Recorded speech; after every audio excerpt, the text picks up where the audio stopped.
syrup ang gagamit. 1 tablespoon condensed milk. Ito yung malaki. Nakamalaki na condensed milk. 1 can din na malaking ipap. Dahan-dahan lang natin haluin. Isang pirasong kalamansi. Ito, hanggang sa mahalo lahat. Sasalain lang natin to ng 3 beses. Pangalawang sala. Hanggang 3 sala to. Okay, lalagay na natin to.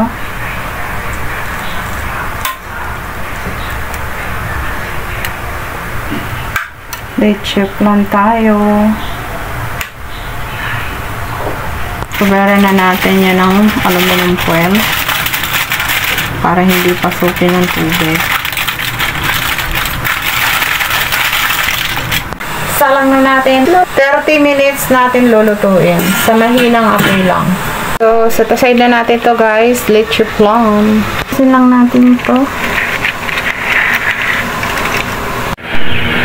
Wow! So perfect.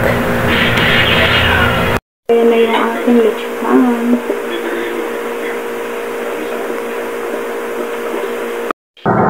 Leche flan. Tikman natin. Perfect na at jumbo yung ginawa ko. Talagang sobrang laki. Ayan.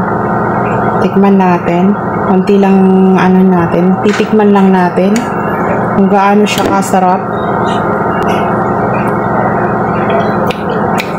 Wow. So delicious. This one good for any occasion, guys. So delicious. Sarap.